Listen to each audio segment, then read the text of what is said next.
Hey guys, how you going? Hope you're all doing very well. This afternoon I'm going to be doing yet another movie review for you all, so hopefully you find this one interesting. This movie is a horror film from Japan, Japanese language English subs, released in the year 2023, directed by Takashi Miike, and this film is called Lumberjack the Monster.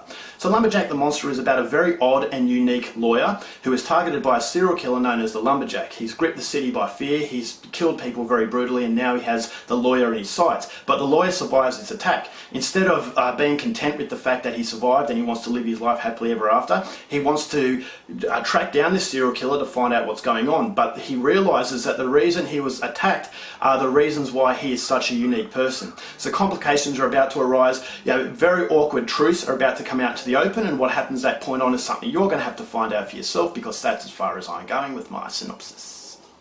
Now my thoughts on Lumberjack the Monster. I had no expectations coming into this movie whatsoever. It was a Netflix release and no one is talking about it. So a Takashi Miike film that no one talks about is an indication that it's going to be one of his lazy efforts. So the biggest issue I have with Takashi Miike, although I love this director, he makes way too many movies for his own good. His prolific nature prevents him from really concentrating on a movie. So it's almost like he's about quantity over quality. When he's really concentrating, such as Ichi the Killer, Visitor Q, Audition, he can make films that are absolutely unforgettable, but because of his prolific nature, he's churning out very lazy films, and these are the ones that don't get noticed. And so when a movie comes up with Takashi Miike that has a lot of attention, that's the stuff I'm really excited for. But coming into Lumberjack the Monster with that title and being on Netflix and no one ever talking about it, I thought this is a film that I'm going to put on the disposable pile, which is the reason why I was so surprised after watching this movie at how much I enjoyed it. This is a film that does have Takashi Miike flair, but I felt as though it wasn't that lazy experience that was just adding another number to his tally. This was actually a movie that took me back to Visitor Q, Ichi the Killer, and Audition,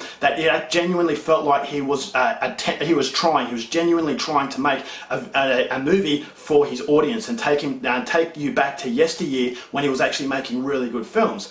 So this is not quite on the top tier of Ichi the Killer and such, but it's still very serviceable because of the fact that it's very different. I thought as though I had a grip on what was going on, but there are revelations in this movie that kept me guessing and kept me on the edge of my seat. And I actually thought the idea to this film was really, really good. And so it was incredibly entertaining. It was actually quite thought-provoking as well. And it reins in the typical Takashi Miike cartoon insanity. A lot of Takashi Miike films, such as Ichi the Killer, you become disconnected because of the cartoonish world, because of the caricature environment that he builds. But in this movie, the caricature nature is non-existent. It was really toned down. It does have the bloodletting that you would expect from Takashi Miike, although that is toned down as well. But it does have that sense of realism where you can actually connect to the characters and connect to what's going on. There are some far-fetched moments, which is what I liked about the film, but again, the characters had that sense of humanity about them. And so it was taking itself seriously enough to actually gravitate and invest your time into what these characters were going through. So the acting and the script I thought was fantastic. It's a very, very dark film,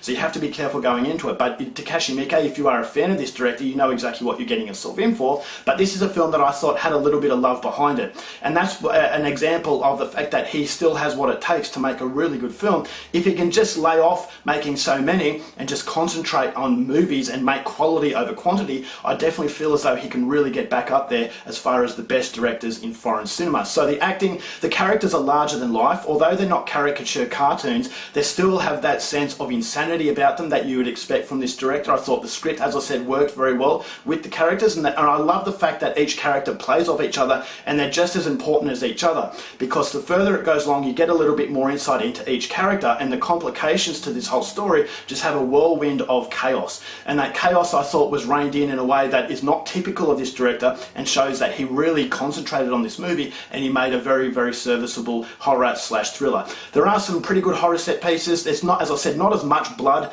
and violence and graphic, horrible sort of things that you see as much as other Takashi Miike films. But as I said, it's that story that I wanted. It's a movie that I thought had a lot of concentration behind it and a lot of heart, and it's a movie that's going to really appeal to fans of old school Takashi Miike. So the story, if I have issues with this film, it does become a little bit convoluted. You really have to concentrate. That's the only real criticism I had of this movie, but that's typical of Takashi Miike. This is a horror thriller that, as I said, is very different. I would highly recommend you go out there and see it. It's not perfect, but it's still a step in the right direction as far as this legendary filmmaker is concerned. He's made a very serviceable film. I'm going to give this movie 3.5 stars.